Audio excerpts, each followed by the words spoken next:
유력 정치인들과 관련된 사건이 잇따라 보도가 됐습니다. 오늘 이슈플러스에서 하나하나 짚어보겠습니다. 양지민 변호사, 문소영 기자와 함께하겠습니다. 어서 오세요. 안녕하세요. 안녕하세요. 먼저 문 기자에게 좀 물어볼게요. 국민의힘 이철규 의원의 아들이 액상 대마를 구하려다 경찰에 적발이 됐는데 경찰이 53일이나 지난 뒤에야 체포를 했다. 이게 논란인 거죠, 지금? 네, 좀 정리를 하자면 경찰에 신고가 들어온 게 작년 10월이었습니다. 당시에 이제 이철규 의원의 아들이 30대 이모 씨가 서초구의 한 길가 화단을 뒤지다가 112에 신고를 당한 건데요. 판매책이 이제 마약을 숨겨놓고 구매자가 와서 찾아가는 이른바 던지기 수법이었던 겁니다. 그러니까 경찰은 지난 1월 3일에 이제 CCTV를 통해서 이 씨의 신원을 특정을 해서 입건을 했거든요. 근데 이제 여기까지도 2달이 넘게 걸렸고요. 더 논란이 되고 있는 건 이렇게 이 씨의 신원이 확인이 됐는데도 53일이 지난 2월 25일에야 이제 이 씨를 체포를 했다는 겁니다. 그러니까 마약 투약 여부는 소변 검사의 경우에는 일주일 안에, 또 모발 검사의 경우는 3개월에서 6개월 사이에 검사를 해야 확인이 가능하다고 하는데, 이 씨는 이제 마약 간이 검사 시약 검사에서 이제 음성 반응이 나왔고요. 그래서 경찰이 모발 등을 이제 이미 제출받아서 국과수에 정밀 검사를 맡긴 상태입니다. 이 씨는 이전에도 마약 관련 혐의로 적발이 됐지만 검찰에서 불기소 처분을 받은 기록이 있는 것으로 확인이 됐습니다. 어제 경찰청 기자회견에서는 이런 정황들을 놓고 체포가 늦었던 거 아니냐 이런 질문들이 나왔고요. 경찰은 이에 대해서 이 사건의 경우에는 이제 공범이 있는지 확인도 해야 하고 통신 수사와 자료 분석을 해야 했기 때문에 시간이 걸렸다고 해명을 했습니다. 시청자들이 이 부분을 궁금해하실 것 같아요. 아버지인 이철규 의원이 알았느냐 이 부분일 것 같은데 지금 답변을 보니까 언론 보도가 나오기 전까지 아들의 마약 사건을 전혀 알지 못했다 이렇게 답을 했습니다. 납득하기 어렵다 이런 얘기가 나오는 것 같아요. 네, 그렇습니다. 그러니까 입장을 바꿔서 생각해도 아버지가 아들의 사건을 이렇게 모를 수가 있겠느냐 이런 의문이 가장 먼저 들고요. 그러니까 이철규 국민의힘 의원은 이른바 이제 윤석열계 핵심으로 꼽히는 3선 의원입니다.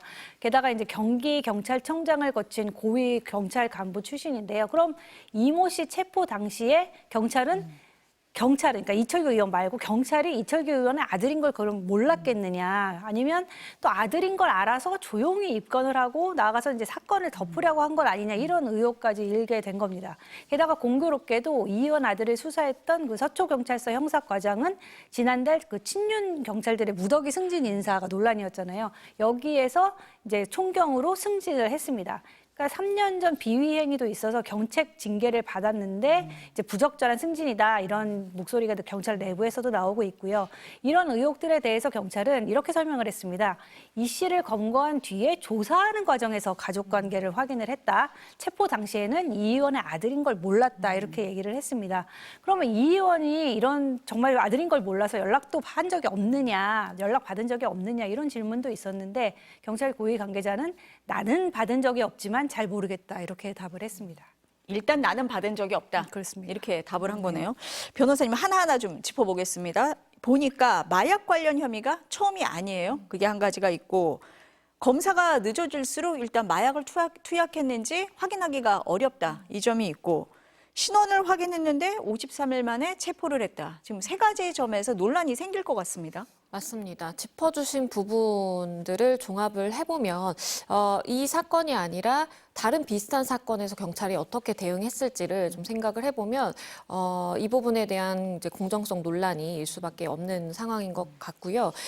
일단 마약 범죄의 경우에는 우리가 처벌을 할 때 그 행위에 대해서 이제 처벌을 하게 되는 것입니다. 그러니까 내가 구체적으로 저지른 행위가 투약일 수도 있겠고요. 아니면 이제 매매라든지 어떠한 알선을 가담을 했을 수 있습니다. 다 증거가 굉장히 중요하다라고 볼 수밖에 없겠고 증거 확보가 중요하다라는 것은 그만큼 신속하게 수사가 이루어져야만이 유의미한 증거를 확보할 수 있다라는 이야기도 됩니다. 그렇기 때문에 일반적인 마약 수사의 경우에는 이렇게 주민의 신고로 시작이 된 거잖아요. 그리고 CCTV까지 그 근처를 서성이는 장면이 찍혔고 실제로 그 화단에서 액상 대마까지 나온 상황이라고 한다면 이것은 뭐 거의 이제 혐의점이 짓다라고 봐도 무방한 것이고 특정이 됐음에도 불구하고 이 부분에 대한 수사가 신속하게 개시되지가 않았다라는 것은 납득하기가 좀 어려운 부분이 있습니다. 물론 과거에 불기소 처분을 받아서 전과, 동종 전과가 있는 것은 아니지만 충분히 수사기관에서는 관련해서 불기소 처분을 받았다라는 것, 그러니까 수사까지는 개진이 되었다라는 것을 확인할 수 있음에도 불구하고 동종 범죄잖아요. 그럼에도 불구하고 이 부분에 대해서 뭐 공범을 확인하기 위해서 아니면 통신 자료와 뭐 자료를 분석하기 위해서 시간이 걸렸다라는 것은 일반적으로는 있을 수가 없는, 있기 어려운 일이라고 보입니다. 또 한 가지, 경찰은 이철규 의원의 아들인 걸 몰랐다라고 하는 거고, 이 의원은 아들이 그런 줄 몰랐다라고 얘기를 하는데, 이 봐주기 논란, 합리적 의심입니까? 과한 겁니까? 이게 합리적인 의심이 만약에 관련 인사에 승진이 없었다면 뭐 그럴 수도 있겠다라고 이제 넘어갈 수도 있는 부분인 것 같은데, 기자님께서 지적해 주신 것처럼 당시에 관련자들의 이제 무더기 승진이 있었다라는 부분이 있잖아요. 그리고 경찰 내부에서도 조금 과거에 견책까지 받았음에도 불구하고 이렇게 승진이 됐다라는 의혹이 있기 때문에 지금 뭐 어떠한 뭐 수사 관련해서 청탁이 있었다 아니면 뭐 입김이 있었다라고 확인할 수는 없겠지만 의혹이 있다면 들여다봐야 할 필요성이 있다라고 볼 수밖에 없겠고요. 이미 이렇게 지금 상황이 대중에게 공개된 만큼 관련 당사자들이 당시에 어디까지 수사를 개진하고자 했는지, 실제 덮으려는 시도가 있었는지 이 부분이 밝혀져야만이 다른 동종 범죄로 수사받고 있는 사람이라든지 아니면 우리가 마약 수사 정말 빨리 신속하게 마약 우리 청정국이 아니기 때문에 수사를 제대로 하는 것이 중요하다라는 이야기가 많이 나오는데, 그 부분에 대한 사실 이제 뭐 신빙성 아니면 신뢰성을 얻기 위해서는 경찰이 반드시 이 부분에 대해서 들여다봐야 된다라고 보입니다. 그러니까 수사의 공정성, 신속성, 신뢰성 면에서 다 들여다볼 부분이 있다, 이렇게 말씀을 하셨습니다. 윤석열 대통령의 또 다른 측근입니다. 장제원 전 국민의힘 의원인데요. 성폭행 혐의로 수사를 받고 있습니까? 네, 어제 JTBC 보도를 통해서 알려진 내용인데요. 장 전 의원이 이제 부산 모 대학의 부총장이던 지난 2015년 11월 비서 A 씨를 상대로 성폭력을 한 혐의로 최근 고소장이 접수가 돼서 서울경찰청이 수사 중이라는 내용입니다. 그러니까 A 씨는 당시 장 전 의원의 총선 출마를 앞두고 선거 포스터를 촬영한 뒤에 이제 뒤풀이 자리에서 술을 마셨고, 이후 장 전 의원이 이제 자신에게 성폭력을 저질렀다 경찰에 진술을 한 걸로 전해지고 있습니다. 장 전 의원 전혀 사실이 아니다, 이렇게 부인하고 있던데요. 네, 그렇습니다. 그러니까 자신의 페이스북을 통해서 JTBC 측 제보자의 주장은 전혀 사실이 아니다라고 반박을 했습니다. 그러니까 전국에 엄중한 이 시점에 이제 성폭력 의혹이라는 매우 자극적인 보도를 강행하려는 JTBC의 의도와 이제 배경이 무엇인지 궁금하다고 또 했고요.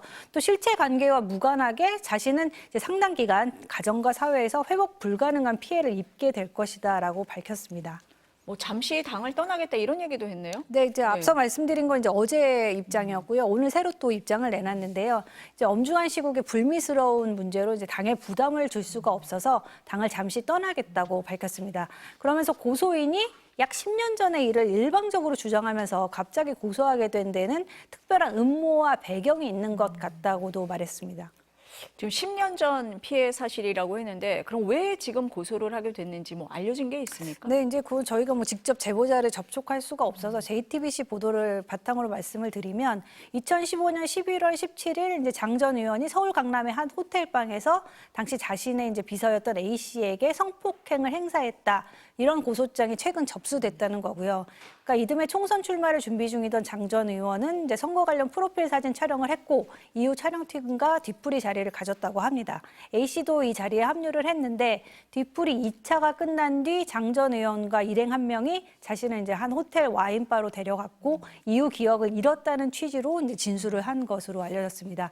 A 씨 측은 장 전 의원이 이제 사건 이후에 여러 차례 회유성 문자를 보냈다, 합의금조로 2천만 원을 건넸다, 이런 주장도 펴고 있습니다. 또 A 씨는 이제 미투가 잇따르던 2018년에 이제 국회의원실에도 취직을 했던 걸로 알려졌는데요. 지역에서 권력이 센 이제 장 전 의원 일가가 무서워서 사실을 말하지 못했었다는 입장입니다. 그럼에도 오랜 기간 자괴감과 트라우마에 시달리다가 고소를 결심했다, 이렇게 밝혔습니다. 장 전 의원 이 또한 사실이 아니다, 이렇게 부인하고 네, 있는 그렇습니다. 거죠. 굉장히 절박하게 사실이 아니라고 말을 하는 것 같은데요.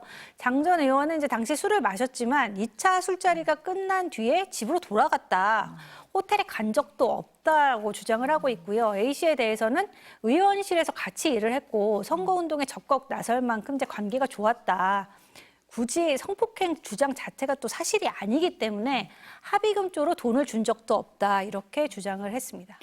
변호사님, 지금 문 기자 얘기를 들어보니까 거의 10년이 다 된 일이에요. 공소시효가 어떻게 됩니까?